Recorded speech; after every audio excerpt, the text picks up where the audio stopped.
Today we are at the Sheffield Institute for Translational Neuroscience, or SITraN, to interview Dr Janine Kirby. Dr Kirby is researching the genetics of MND and how gene expression profiling can be used to investigate the pathogenic mechanisms of neurodegeneration and to identify diagnostic and prognostic biomarkers. A bit of a mouthful, that one, and quite a complex and detailed subject to understand.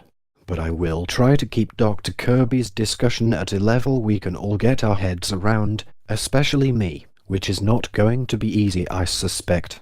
So, let's see if Dr. Kirby is ready for us. Everybody that I speak to about SITraN has heard of it, but has got no idea what goes on here. I direct people to the website, and the overwhelming majority are baffled by what you do. Well, I do put myself in that category sometimes as well. So sometimes the website, I think, is not necessarily always aimed at patient and public. Right. But that's one of the reasons why we have the SITraN Open Days. So the next one. I keep calling it SITraN. Why is there a SITraN? Just because it's easier, and then that's what Prof Shaw calls it. So I better get used to doing it that way then, really, isn't I? Yeah. But so basically the idea of the Open Days is to make everything that we do far more accessible to people like yourselves to come in and get an idea of, also more of an overview of what we're doing. Yeah. Rather than getting down into sort of the nitty-gritty of this particular experiment or whatever. Yeah.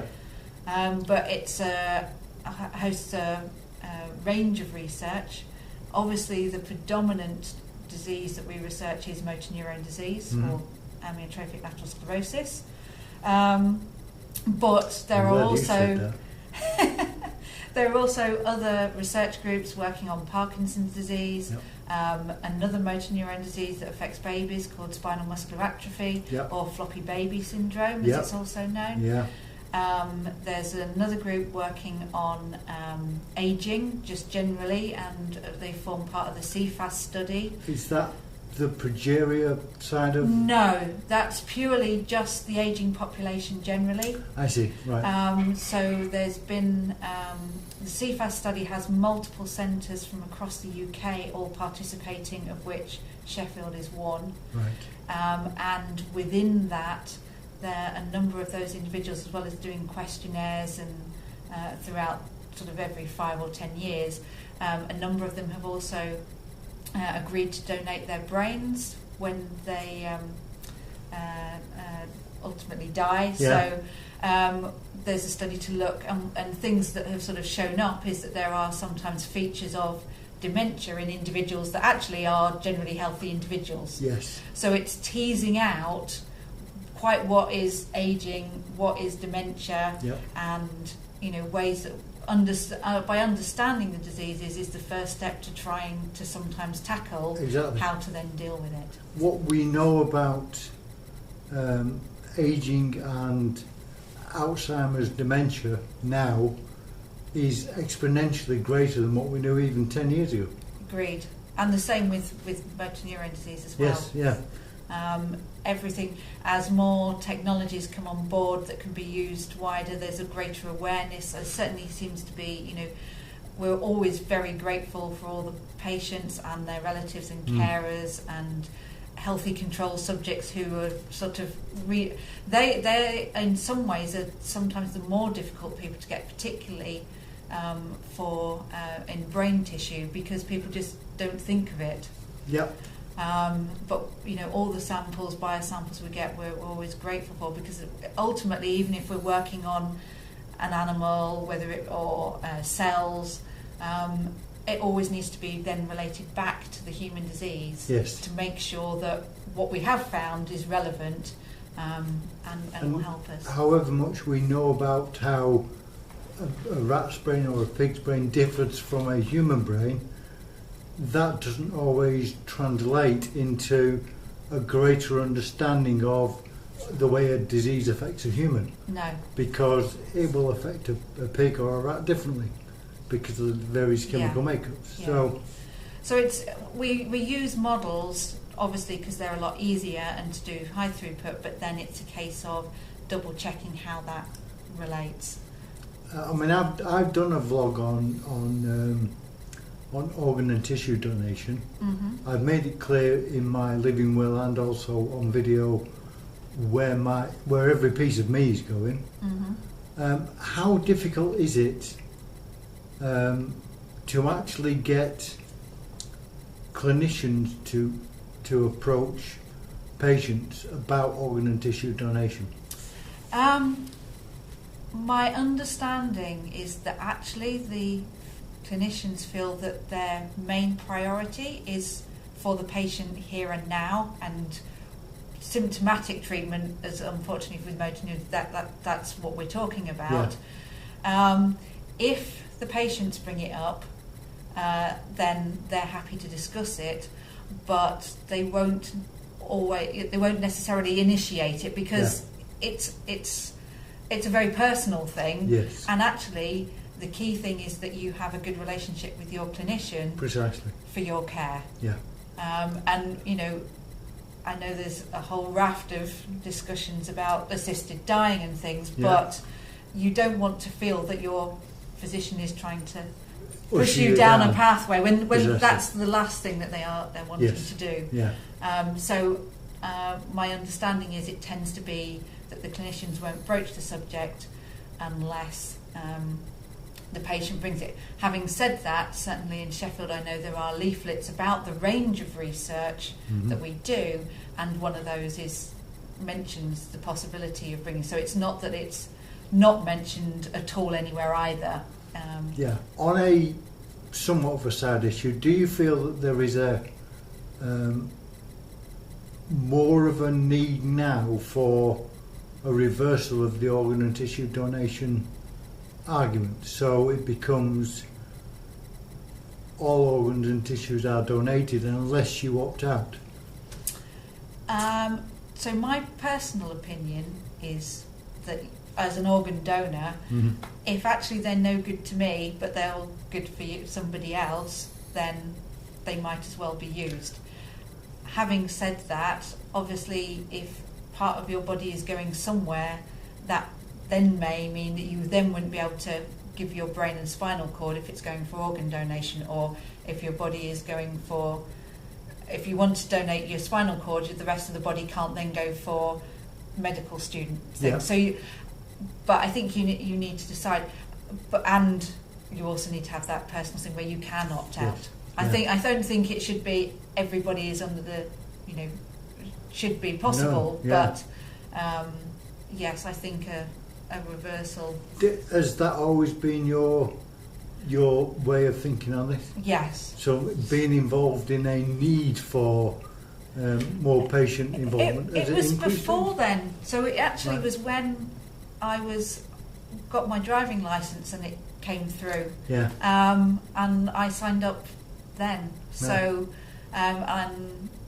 that's been my, before I even got into. I know this isn't what we're meant to be talking about, but it's personally something of a bugbear of mine. You have mentioned this to your family, what your wishes are. I have mentioned it to my husband. I think I've mentioned it to my parents. Are you aware? But I am aware that actually the relatives, it's down to the relatives to give permission. Even with an organ donor card? Yes. Yeah. So, which is why my husband and I have had the conversation, and it's obviously, and I think it's something that we've maybe written into wills and things as well. But yes, I think that's something that people aren't aware of as well, is that as much as they might want to do something, they need to discuss it with the family. Yeah. Tell us what you're doing here at SITraN, personally. So personally, I'm involved in genetic screening. So we've got a large cohort of research samples from MND patients. So when new genes are identified, we screen our cohorts, see if we can pick up where we have got brain tissue, if there are characteristic features of the pathology, which can maybe tell us a bit more about how the mutation in the gene is causing the disease. We've begun to do more this new method called next generation sequencing, which allows you to do lots of sequencing, and the main bits, the exons, which are the sort of the first bit of the important bit of the genome, that codes the proteins. We can sequence those sort of in a week, and we're looking to find new genes with that. I also work with looking at which genes are actually being switched on and off in either neurons or patient cells. People would know them as recessive genes, yes? No, so this is actually looking at whether. So if you imagine in your heart, you've got cells which are making the pulses. So they will have different enzymes and chemical reactions going on compared to a stomach cell which is squirting acid into the tract to digest your ham sandwich. I see, yeah. And obviously your neurons are different again. Yeah.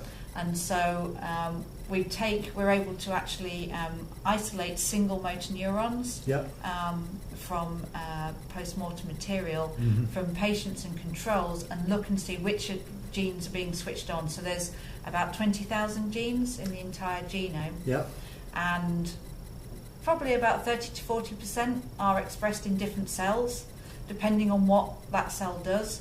So well over half are unique to an individual. It depends on the different cells. So in a particular cell type, it's 30 to 40%. But if you take the brain as a whole, it will be nearer sort of 70%. I see. So, yeah. But we can then see which ones are being switched on and off, or degrees of being switched on and off in patients compared to controls, which then allows us to try and identify what's going wrong. I see. Yeah. Which biological pathways aren't working as they should do. Can we then use a drug to target those particular pathways to increase it if it's reduced, or reduce it if it's increased? Yeah. And then we also can take blood samples and CSF samples and look if there are characteristic genes which are being switched on that might serve as a biomarker for the disease, or tell us something about the prognosis. Is it that this gene is expressed more frequently in those that live longer or shorter, or is it within a particular treatment that there's a particular group that have a different expression which act more positively to a drug than not? So it's all that sort of thing, genetics and gene expression. Interviews we've done, this is by far the most technical, which means we are essentially looking at the thing that is 10 years from producing, maybe not that long, but 10 years from producing a definitive answer one way or another. What we do know absolutely at this stage is that, contrary to what they were saying back in 2000, MND is a genetic condition.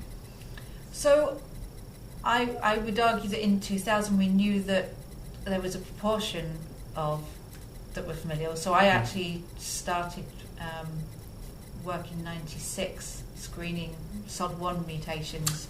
Right, so of course, I've been around a little a little while and seen it go from one gene up to, I think we're up to 22 genes. Yes, now. I was just saying this morning. So we are aware that there is the familial element, and then there is this other group. What we believe is that there are elements of the genetics within those sporadic cases. But the proportion, so the latest research from the London group is it could be anywhere between 35 to, I think it's about 75% is due to genetics. But that might be, rather than it being just due to a single gene, it could be actually due to multiple genes all coming together. And the challenge is then teasing those out. And this is why things like the Project Mine, which is currently underway to actually screen the entire genome, so not only the protein coding exons, but all the DNA encoded by the nucleus is really key, and that we're doing that collaboratively both across Europe and the rest of the world to make sure that we get enough sample numbers for it to be a valid comparison. What do you feel is your best possible outcome with the research projects that you're doing now? So that we get a better understanding of C9 and can begin to develop.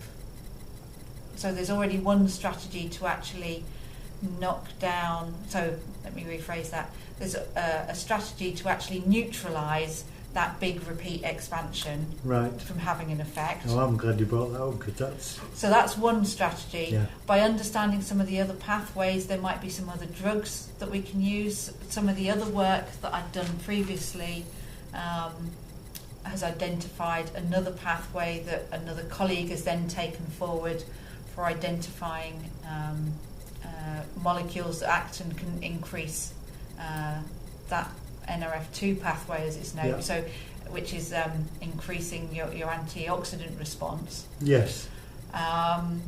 So those are the things that I can see at the minute as going forward and having an impact. But in some ways, the issue is just from finding a lab result to actually getting a clinical trial and it being put into patients is the time-consuming thing, because obviously you cannot just put any drugs into patients. No. We're well aware, and even when you think it's safe because you've done work on mouse, there's still these instances. Northwick Park many years ago now, but even in France a couple of months ago. Yeah. So it's essential that we follow the criteria. But one of the strategies we're employing in SITraN is to actually use drugs for repurposing. So these have already gone through phase 1, so are known to be generally safe in man, such that actually you can fast track them and go quicker to actually getting the patient. We had the Ice Bucket Challenge 2 years ago now, and there is a groundswell of opinion that nothing has happened with that money. Mm-hmm. And what I'm trying to do, which you're doing incredibly well, is explain the time frame from raising the money to it even being awarded as a grant is 2 years, often longer. And it's essential that actually, so in terms, I've also served on the research advisory panel, so that with the grants that come through to the MNDA, suggesting which ones may or may not get there's a panel of 8-10 of us. Mm-hmm.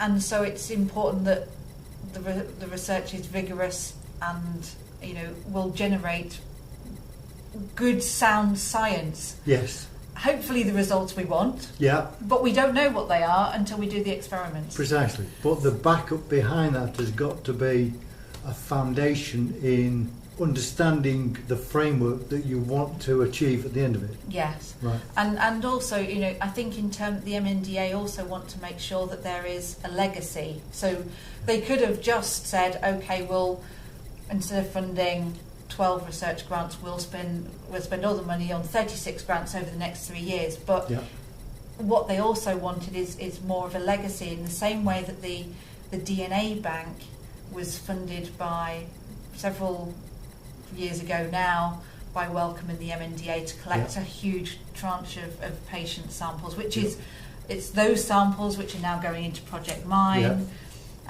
which the MNDA is funding within the UK. So it's having some key legacy of that money longer term, rather than just a quick look, splashed cash. It's all gone. It's if you view it as you've won the lottery.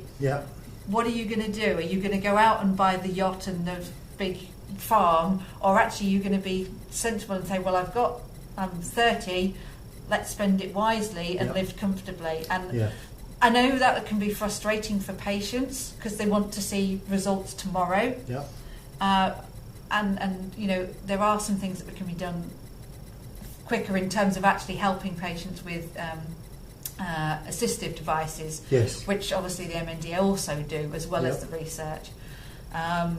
But it's that balancing act to make sure that it's being they are at the end of the day the trustees of all the money that has been Indeed. made. So they've got to make sure that they can stand up, hand on heart, the best thing has been done with this money. Precisely. Do you see any therapies on the horizon that MND patients can look at and say, if I can stay alive this long, there may be something come along to keep me alive longer? I'm not best placed to answer that purely because I'm from a scientist. I don't know what clinical trials are being discussed by my clinical colleagues to come in. I am involved in one that will be starting up in September called Myracals, but that will be for patients who are diagnosed from September. So it's at diagnosis and treatment, potential or placebo. How are you recruiting for that? Again, that will be done by the clinical colleagues. My remit is to do some work, so as well as taking sort of the usual clinical things like ALS, FRS, weight with the patients, they're also taking a lot of biological samples, CSF, blood, and doing lots of analyses looking at the effects of that on the immune system. I'm looking at what genes are being switched on and off in response to the drug. So there's multiple labs again across Europe who are involved in that.